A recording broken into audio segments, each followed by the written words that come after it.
Assalamualaikum warahmatullahi wabarakatuh. Perkenalkan, nama saya Sufirmansyah, NIM 191600274.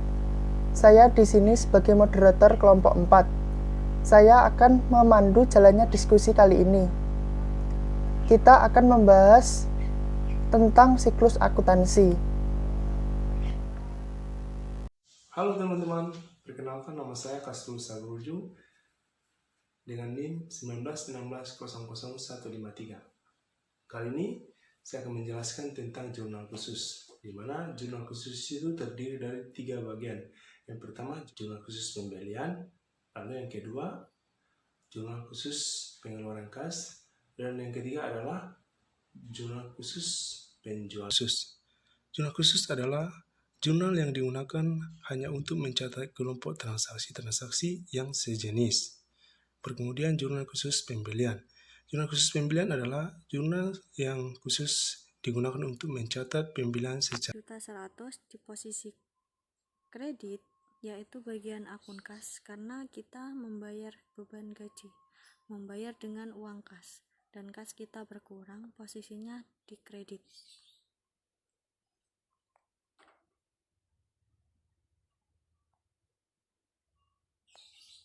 Sudah, itu saja yang saya presentasikan. Jika ada kesalahan dalam pengucapan saya, mohon maaf. Terima kasih. Nama saya Dwi Priania Indah, NIM 191600158 dari kelas akuntansi B 2019 dari kelompok 5. Di sini saya akan menjelaskan bagaimana cara memposting buku besar dari data yang terkait dengan jurnal khusus. Dalam konsepnya, memposting jurnal khusus ke dalam buku besar yaitu dengan mengidentifikasi akun-akun dari jurnal khusus. Intinya, setiap akun harus dipisah dan kalau mau memposting akun harus diurutkan. Dari data yang kita peroleh dari jurnal khusus terdapat akun kas, yaitu pada tanggal 1 April 2019, modal awal yang diperoleh dari jurnal memorial pada jurnal khusus sebelumnya, yaitu di debit senilai 8 juta rupiah dan juga saldonya di debit senilai 8 juta rupiah. Kemudian pada tanggal 2 April 2019 membeli perlengkapan kantor sebelumnya, yaitu di debit senilai 12 juta rupiah dan saldonya juga bertambah menjadi 56 juta rupiah. Pada tanggal 20 April juga 2019 membayar beban listrik dan telepon, yaitu yang diperoleh dari jurnal pengeluaran kas pada jurnal khusus terdapat di kredit sebesar Rp3.700.000 dan saldonya berkurang menjadi Rp52.300.000. Kemudian pada tanggal 22 April 2019 menjual barang dari jurnal penerimaan yaitu senilai Rp30 juta dan saldonya bertambah menjadi Rp82.300.000. Pada tanggal 23 April 2019 melunasi hutang yang diperoleh dari jurnal pengeluaran pada jurnal khusus, yaitu terdapat di kredit senilai 40 juta peroleh dari jurnal pengeluaran kas di kredit sebesar 2.500.000 sehingga saldonya berkurang menjadi 5.500.000.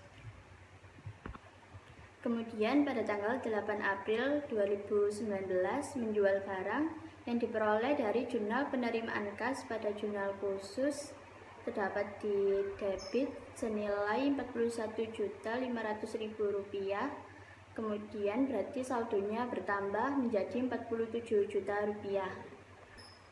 Kemudian pada tanggal 18 April 2019 membeli peralatan kantor yang diperoleh dari jurnal pengeluaran kas pada jurnal khusus, yaitu di kredit senilai Rp3 juta sehingga dari transaksi yang sebelumnya dikurangi menjadi Rp44 juta. Kemudian pada tanggal 20 April 2019 menerima pelunasan yang diperoleh dari jurnal penerimaan kas pada jurnal khusus sebelumnya, kemudian saldonya berkurang menjadi Rp42.300.000. Kemudian pada tanggal 24 April 2019 membayar beban sewa, yaitu masuk ke dalam jurnal pengeluaran, yaitu pada kredit juga senilai Rp23.200.000 sehingga berkurang lagi menjadi Rp19.100.000. Kemudian pada tanggal 25 April 2019 membayar biaya iklan masuk ke dalam jurnal pengeluaran juga, yaitu dikredit Rp1.200.000 dan berkurang lagi menjadi Rp17.900.000. Kemudian pada tanggal 26 April 2019 menerima pelunasan, yaitu diperoleh dari jurnal penerimaan kas pada jurnal khusus, terdapat di debit senilai Rp14.700.000, kemudian saldonya menjadi Rp32.600.000.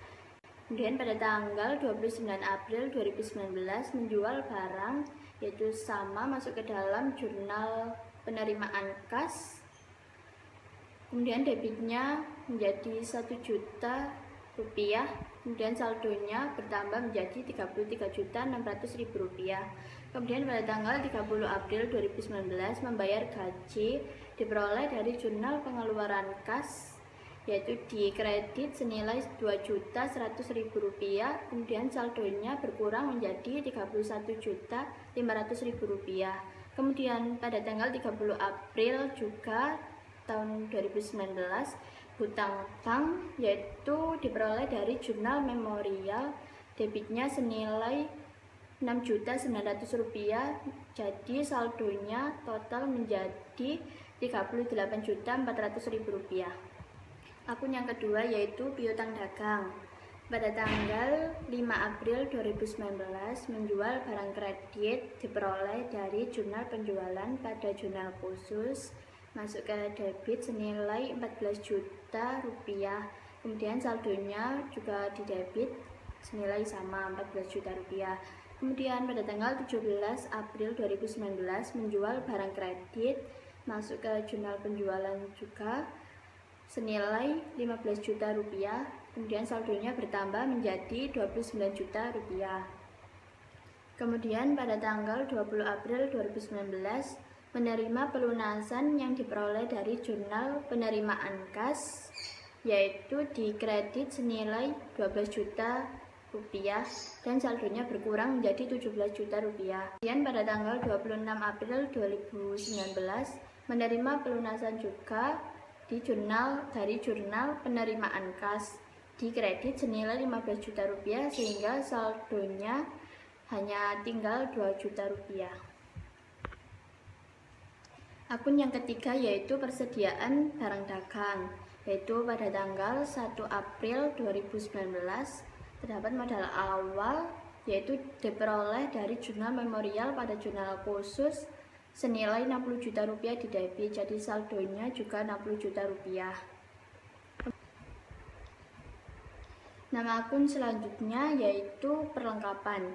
Pada tanggal 2 April 2019 membeli perlengkapan kantor yang diperoleh dari jurnal pengeluaran kas pada jurnal khusus sebelumnya senilai Rp2.500.000 di debit, sehingga saldonya di debit juga Rp2.500.000.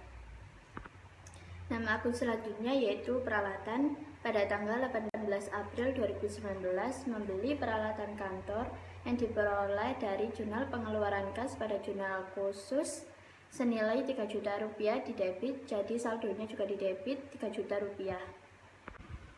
Nama saya Aras Bunga Bidadari, NIM 1916000248 dari kelas akuntansi B 2019. Di sini saya akan melanjutkan dari Dwi Kuliania Indah, yaitu akun yang keenam ialah hutang dagang. Pada tanggal 14 April 2019 membeli barang kredit yang diperoleh dari jurnal pembelian pada jurnal khusus senilai Rp40 juta dikredit, sehingga saldonya Rp40 juta dikredit.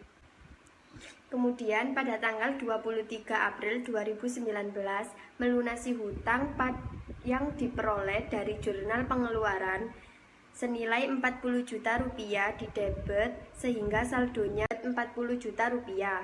Kemudian pada tanggal 30 April 2019 membeli barang secara kredit senilai 3 juta rupiah di debit sehingga saldonya bertambah menjadi 43 juta rupiah.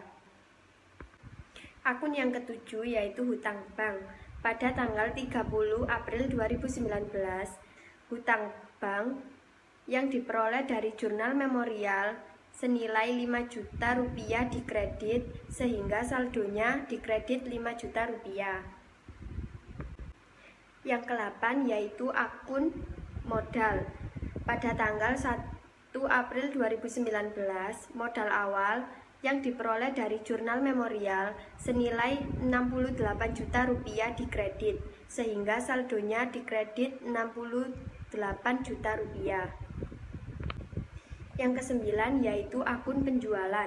Pada tanggal 5 April 2019 menjual barang kredit yang diperoleh dari jurnal penjualan pada jurnal khusus senilai 14 juta rupiah dikredit sehingga saldonya dikredit tertulis 14 juta rupiah. Pada tanggal 8 April 2019 penjualan tunai yang diperoleh dari jurnal penerimaan senilai 41.500.000 rupiah dikredit sehingga saldonya bertambah menjadi 55.500.000 rupiah. Pada tanggal 17 April 2019 menjual barang kredit yang diperoleh pada jurnal penjualan senilai 15 juta rupiah dikredit sehingga saldonya bertambah menjadi 70.500.000 rupiah. Selanjutnya pada tanggal 22 April 2019 penjualan tunai yang diperoleh dari jurnal penerimaan senilai 30 juta rupiah sehingga saldonya juga bertambah senilai 100.500.000 rupiah. Kemudian pada tanggal 29 April 2019 penjualan tunai yang diperoleh dari jurnal penerimaan senilai 1 juta rupiah dikredit sehingga saldonya bertambah menjadi 101.500.000 rupiah. Yang ke-10 yaitu akun potongan penjualan. Pada tanggal 26 April 2019 penjualan secara kredit yang diperoleh dari jurnal penerimaan senilai 300.000 rupiah didebet sehingga saldonya didebet 300.000 rupiah. Yang ke-11 yaitu akun pembelian. Pada tanggal 14 April 2019 membeli barang secara kredit yang diperoleh dari jurnal pembelian senilai 40 juta rupiah didebet sehingga saldonya didebet 40 juta rupiah. Kemudian pada tanggal 30 April 2019 membeli barang secara kredit senilai 3 juta rupiah didebet sehingga saldonya bertambah menjadi 43 juta rupiah. Yang selanjutnya yaitu akun beban listrik, air, dan telepon. Pada tanggal 20 April 2019 membayar beban listrik, air, dan telepon yang tercatat pada jurnal pengeluaran pada jurnal khusus senilai 3.700.000 rupiah didebet sehingga saldonya didebet 3.700.000 rupiah.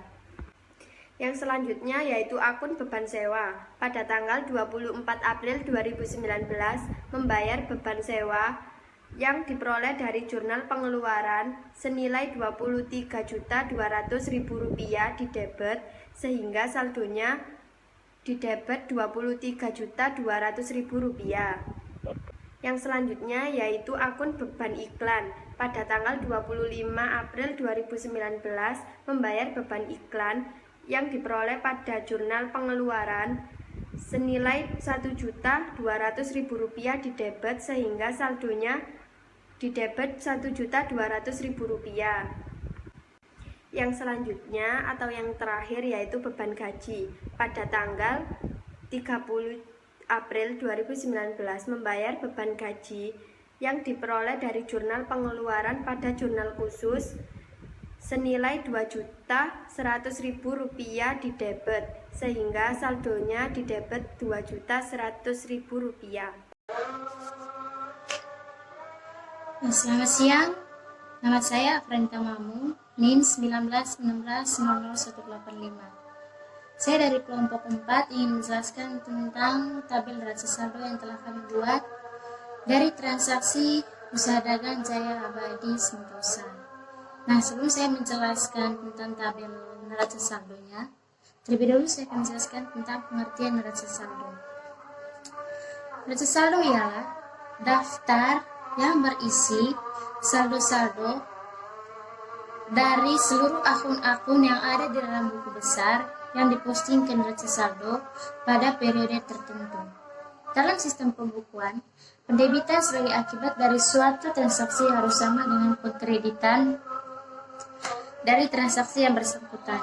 Nah, oleh karena itu, di dalam buku besar, jumlah pendebitan harus selalu sama dengan jumlah pengkreditannya. Untuk menguji kebenaran pendebitan dan pengkreditan ini, maka harus dibuat neraca saldo pada akhir periode tertentu. Neraca saldo ini berisi nama-nama akun yang terdapat dalam buku besar beserta jumlah saldonya masing-masing. Nama perusahaan dan tanggal pembuatan neraca saldo dituliskan di bagian atas tabel neraca saldo yang kita buat, sedangkan nama-nama akun yang ditulis dengan urutan-urutan yang sama seperti di dalam buku besar yang telah kita buat. Dan jumlah rupiahnya harus dimasukkan ke dalam kolom sesuai dengan buku besar yang telah kita buat. Neraca saldo sendiri itu dapat dibuat setiap saat setelah pencatatan suatu transaksi. Tetapi untuk praktisnya, neraca saldo biasanya dibuat pada akhir tiap-tiap bulan. Nah, apakah tujuan dari pembuatan neraca saldo tersebut? Tujuan dari pembuatan neraca saldo itu ada dua. Yang pertama, untuk menguji kesamaan debit dan kredit dalam buku besar. Yang kedua, untuk mempermudah kita dalam membuat atau menyusun laporan keuangan. Nah, sekarang teman-teman, kita akan memasuki tabel neraca saldo yang telah kami buat, yaitu tabel neraca saldo usaha dagang Jaya Abadi Sentosa. Yang pertama itu neraca saldo dari akun kas. Di buku besar, akun kas itu saldo akhirnya berjumlah 38.400 berada di debit. Nah, kita pindahkan akun kas itu di neraca saldo dengan posisi keuangan yang sama, yaitu 38.400 pada posisi debit. Yang kedua, piutang dagang. Piutang dagang juga begitu. Di buku besar, piutang dagangnya itu berjumlah 20 juta di debit. Kita pindahkan lagi ke neraca saldo dengan akun yang sama dan nominal yang sama, yaitu piutang dagang dengan jumlah 20 juta rupiah berada di debit. Yang ketiga, persediaan barang dagang. Persediaan barang dagang itu di buku besar juga posisinya di debit dengan nominal 60 juta rupiah. Kita pindahkan ke neraca saldo dengan posisi yang sama, nama akun yang sama dan nominal yang sama, yaitu persediaan barang dagang dengan jumlah 60 juta rupiah berada di debit. Perlengkapan juga begitu. Perlengkapan berada di debit dengan jumlah 2.500.000. Peralatan juga begitu. Peralatan di buku besar berada di debit dengan jumlah 3 juta rupiah. Hutang dagang di buku besar saldo akhirnya berjumlah 3 juta rupiah berada di kredit. Kita pindahkan ke neraca saldo dengan nama akun dan posisi keuangan yang sama, yaitu hutang dagang dengan nominal 3 juta rupiah berada di kredit. Hutang bank juga begitu. Saldo akhirnya di buku besar itu 5 juta rupiah berada di kredit. Kita pindah ke neraca saldo dengan akun dan posisi keuangan yang sama, yaitu hutang bank dengan nominal 5 juta rupiah berada di kredit. Modal awal itu di buku besar saldo akhirnya 68 juta. Kita pindahkan ke neraca saldo dengan jumlah dan nama akun yang sama, yaitu modal awal dengan nominal 68 juta rupiah berada di kredit. Penjualan itu juga berada di kredit pada buku besar, yaitu 101 juta rupiah berada di kredit. Begitu pula di neraca saldo. Potongan penjualan saldo akhirnya di buku besar itu 300 rupiah. Kita pindahkan ke neraca saldo atau kita posting ke neraca saldo dengan nama akun dan nominal yang sama, yaitu 300 rupiah berada di debit.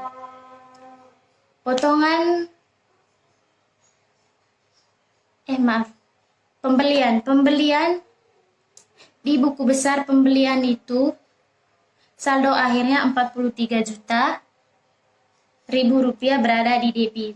Kita pindahkan atau posting lagi ke neraca saldo dengan akun dan nominal yang sama, yaitu pembelian dengan jumlah 43 juta rupiah. Beban listrik, air, dan telepon. Beban listrik, air, dan telepon di buku besar itu saldo akhirnya 3.700.000. Nah, dia itu berada di debit. Nah, kita pindahkan atau posting lagi ke neraca saldo dengan akun dan nominal yang sama, yaitu beban listrik dan air. Beban listrik, air, dan telepon dengan nominal 3.700.000 berada di debit. Beban iklan. Oke, selanjutkan teman-teman.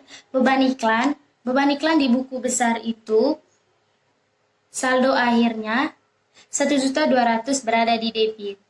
Nah, kita pindahkan atau posting lagi ke neraca saldo dengan akun dan nominal yang sama, yaitu beban iklan dengan nilai sebesar 1.200.000 rupiah berada di debit. Yang berikutnya beban gaji. Beban gaji di buku besar itu saldo akhirnya 2.100.000 rupiah. Nah, berada di debit. Nah, sekarang kita memindahkan lagi ke neraca saldo dengan akun dan nominal yang sama, yaitu beban gaji dengan jumlah 2.100.000 rupiah berada di debit. Yang berikutnya beban sewa.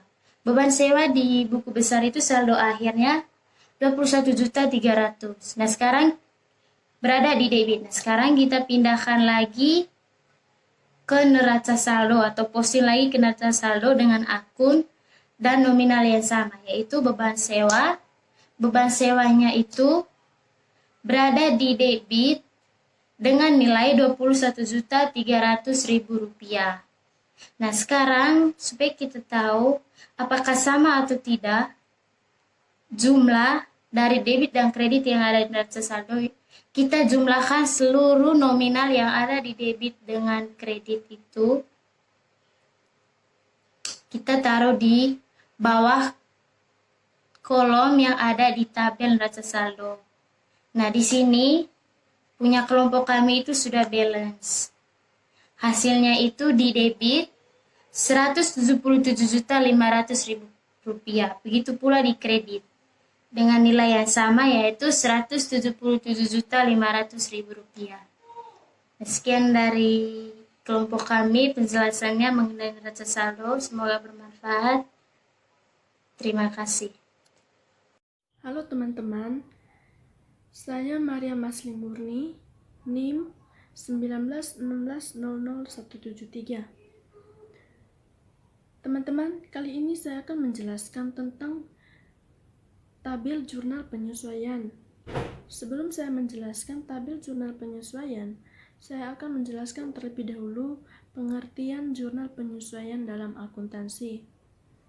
Dalam akuntansi, jurnal penyesuaian adalah jurnal yang biasanya dibuat pada akhir periode akuntansi untuk mengalokasikan pendapatan pengeluaran untuk periode di mana mereka benar-benar terjadi. Jurnal penyesuaian perusahaan dagang digunakan untuk mencatat transaksi yang sudah terjadi tetapi belum didata. Selain itu, digunakan juga untuk mencatat transaksi yang telah dicatat tetapi memerlukan koreksi agar nilainya sesuai dengan keadaan yang sebenarnya. Oke teman-teman, kalau membicarakan mengenai laporan keuangan perusahaan, pasti tidak jauh dengan yang namanya jurnal penyesuaian. Sebelum kita memasuki tabel jurnal penyesuaian, ada lagi menjelaskan bahwa pengertian dari jurnal penyesuaian adalah jurnal yang dibuat pada akhir periode untuk menyesuaikan saldo-saldo perkiraan atau yang disebut dengan akun agar menunjukkan keadaan sebenarnya sebelum penyusunan laporan keuangan. Oke teman-teman, itu adalah pengertian dari jurnal penyesuaian dalam akuntansi. Saya akan menjelaskan tentang tabel jurnal penyesuaian. Oke teman-teman, pada bulan April, keterangan ikhtisar laba rugi terdapat di debit dengan 10 juta. Mengapa di debit? Karena pada waktu yang dilakukan perhitungan laba rugi, persediaan awal akan mengurangi harga pokok penjualan atau harga yang tak terjual. Oleh karena itu, penjualan pada akhir periode perusahaan awal barang dagang dipindah tersebelah, yaitu kredit. Persediaan barang dagang terdapat di kredit sejumlah 60 juta. Mengapa persediaan barang dagang terdapat di kredit sejumlah 60 juta? Karena retur dan potongan pembelian secara langsung mengurangi jumlah persediaan barang dagang. Selanjutnya, persediaan barang dagang terdapat di debit sejumlah 41.500.000. Mengapa ditempatkan di debit? Karena dia telah menyediakan barang yang akan dijual atau barang dagang. Yang keempat adalah ikhtisar laba rugi. Ikhtisar laba rugi itu terdapat di kredit sejumlah 41.500.000. Mengapa ikhtisar laba ruginya terdapat di kredit sejumlah 41.500.000? Karena dia masih memiliki hutang, jadi dia harus ditempatkan di kredit. Yang kelima adalah beban perlengkapan, ditempatkan di debit karena beban perlengkapan sejumlah 1.600.000. Nah teman-teman, mengapa beban perlengkapan terdapat di debit?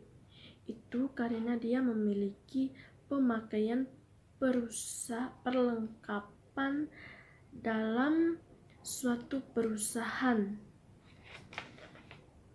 Perlengkapan terdapat di kredit sejumlah 1.600.000.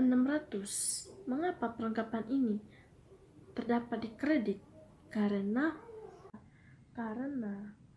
retur dan potongan pembelian tidak memiliki barang atau barang yang sudah habis atau barangnya sudah habis.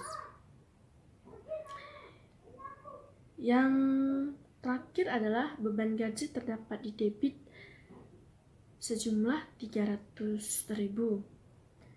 Begitu juga di kredit, beban gajinya, utang gajinya terdapat di kredit sejumlah 300.000. Nah, dari sini kita akan jumlahkan di mana debit jumlahnya 103.400.000 dan juga di kredit sejumlah 103.400.000 dan itu mereka memiliki jumlah yang sama.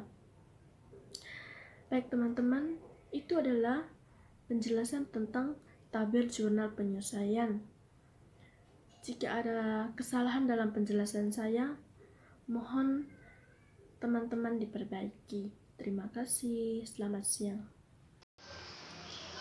Nama saya Dimas Uzlifatul Jannah, NIM 191600271. Di sini saya akan menjelaskan tentang neraca saldo setelah penyesuaian.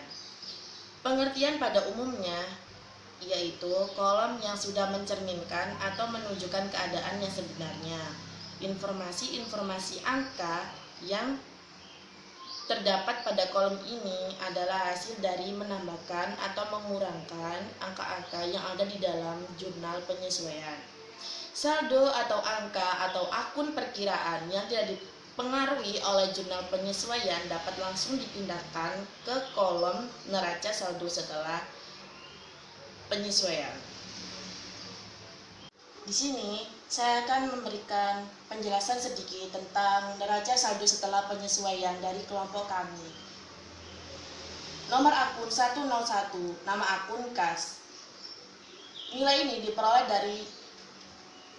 dari neraca saldo sebelumnya, di debit dengan senilai 38.400.000. Nomor akun 102, piutang dagang, diperoleh dari neraca saldo sebelumnya senilai 2 juta.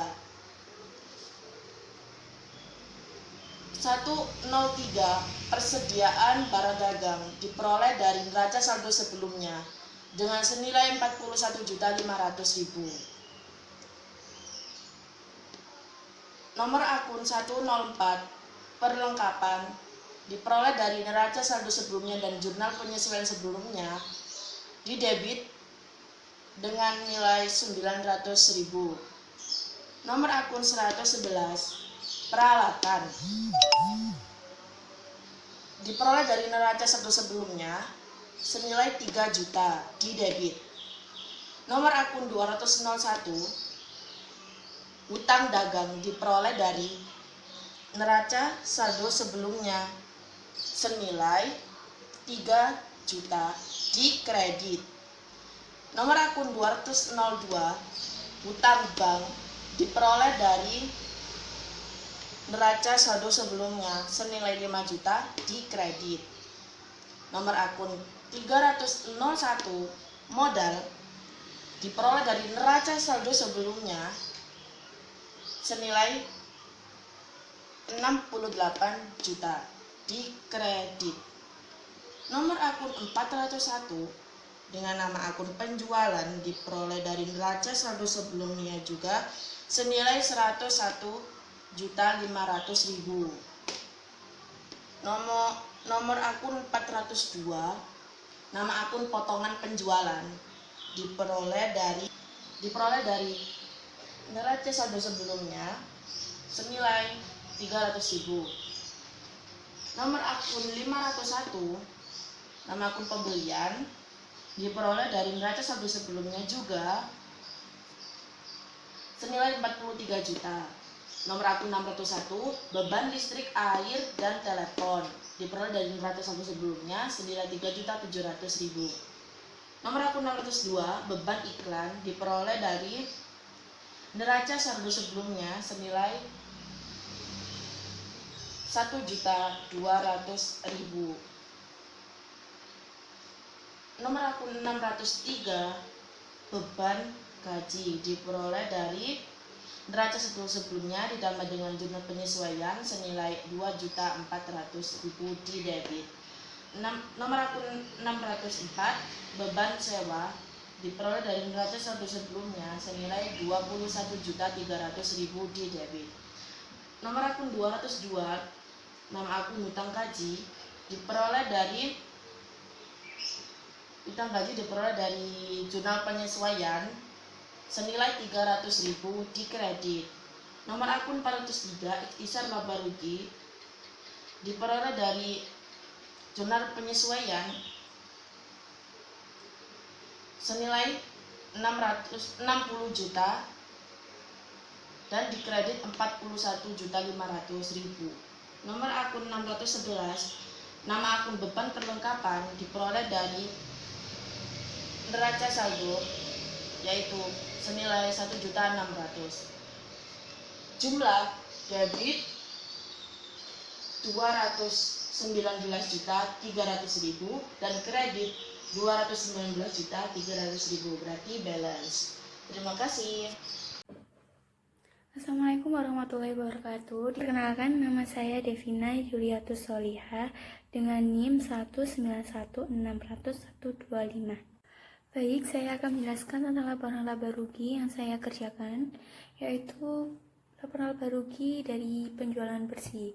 Penjualan bersih ini penjualan dikurangi dengan potongan penjualan dan ditambah dengan retur penjualan.